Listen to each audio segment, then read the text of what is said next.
A 50 años del estreno de El Padrino, la aclamada cinta de Francis Ford Coppola que dejó huella en la memoria cinéfila para siempre. Venerada por muchos como una de las mejores películas de la historia, la segunda por detrás de Ciudadano Kane según la lista del Instituto de Cine Americano, la adaptación de la novela de Mario Puzo se mantiene además como un referente icónico del cine y de las mayores influencias del género gángster hasta la fecha. La producción está repleta de curiosidades y anécdotas, sin embargo, existe una que pocos conocen. Y es el acuerdo que cerró uno de los productores del film con la mafia italoamericana para evitar boicots y problemas en Nueva York durante el rodaje y estreno. El periodista y escritor Brian Viner repasó la historia para un artículo del Daily Mail, narrando una anécdota insólita que sorprende a los seguidores, pero antes, para comprender mejor esta historia, debemos empezar por el principio. Según cuentan algunos, Paramount compró los derechos de la novela cuando todavía no estaba terminada, pagando un adelanto de $10.000 que el autor aceptó enseguida al estar ahogado en deudas por culpa del juego. El acuerdo incluía otros $80.000 si el trabajo terminado se trasladaba al cine. Poco imaginaba Puzo que la película se convertiría en la más taquillera de 1972.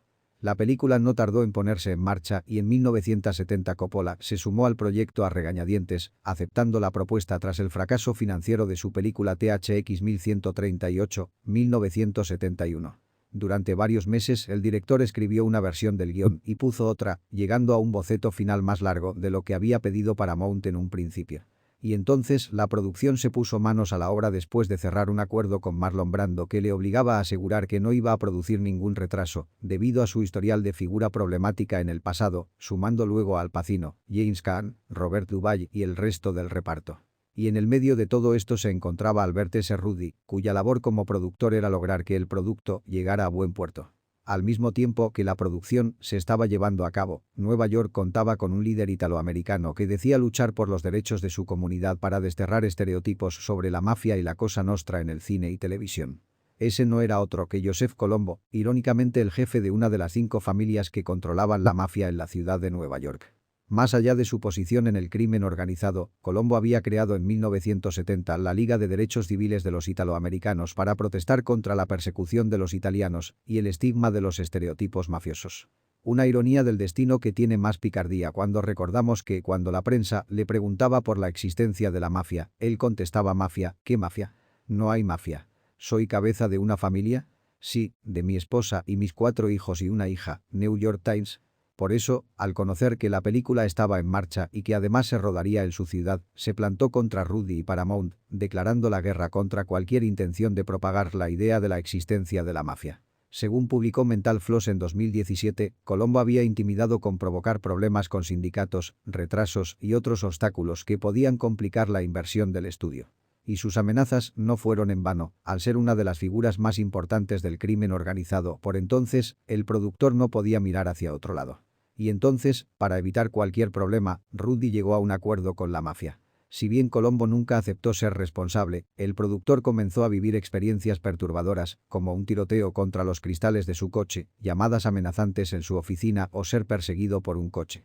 Hasta la filial de Paramount encargada del proyecto, Gulf & Western, recibió amenazas de bomba teniendo que evacuar el edificio en 2 ocasiones. Así, a comienzos de 1971 Ruddy se reunió con Colombo y su hijo Anthony para hablar de la película. E hizo algo que hoy resulta insólito. Les entregó el guión de 155 páginas y les aseguró que la película no afianzaría estereotipos mafiosos de los italianos. Pero Colombo tenía claro a qué había ido y le dijo que, si quitaban cualquier mención de mafia o la cosa nostra del libreto y donaban ganancias del estreno a la fundación que la Liga tenía con un hospital, entonces no provocaría ningún problema a la producción. Y Ruddy aceptó. Pero ahora, según el Daily Mail, sabemos más detalles de ese acuerdo que habría sido más extenso y específico todavía. Como por ejemplo que antes de Joseph Colombo, otros mafiosos habrían intentado detener la producción ofreciendo $1 millón al estudio. O que las amenazas que recibió Ruddy le hicieron disfrazarse de Groucho Marx. No obstante, lo más llamativo que descubrimos ahora es que el productor ofreció papeles como extra a los asociados de Colombo en la película. Hombres que eran asesinos y extorsionistas y le sirvió en bandeja una proyección especial del estreno solo para ellos donde 100 limusinas se agolparon a las puertas. El proyeccionista del cine más tarde dijo que uno de los invitados le había dejado una propina de $1.000. Curiosamente, tras sellar el pacto, las localizaciones que hasta ese momento se habían negado a prestarse al rodaje, como una funeraria de Brooklyn o una casa de Staten Island que querían usar como vivienda de Don Corleone, estaban milagrosamente disponibles. Sin embargo, los ejecutivos de Gulf Ampers and Western trinaron al conocer el acuerdo, sus acciones cayeron en la bolsa y despidieron a Rudy, aunque fue contratado de nuevo ante la insistencia de Coppola. El estreno fue todo un éxito. En pocos días El Padrino había amasado una fortuna en la taquilla estadounidense superando el récord de lo que viento se llevó, los cines tenían colas que alcanzaban varias horas de espera y Coppola comenzó a recibir cartas de fans firmadas por cineastas como Frank Capra y David Lean. ¿Y qué pasó con Joseph Colombo? Pues curiosamente nunca llegó a ver la película terminada porque el mismo día que Coppola filmaba el intento de asesinato de Michael Corleone, Al Pacino, un 28 de junio de 1971, a 4 calles Colombo, recibía 3 disparos en la cabeza y el cuello durante un acto político en protesta contra los estereotipos de su comunidad. El asesino era Jerome Johnson, un hombre disfrazado de periodista fotográfico en el evento. Murió al instante a raíz de los disparos de los guardaespaldas de Colombo. Por su parte, Colombo pasó 7 años en coma y murió finalmente en 1978. Si bien su familia siempre culpó a su rival Joe Gallo del ataque, quien fue asesinado un año más tarde, la policía concluyó que Johnson actuó solo tras una discusión días atrás.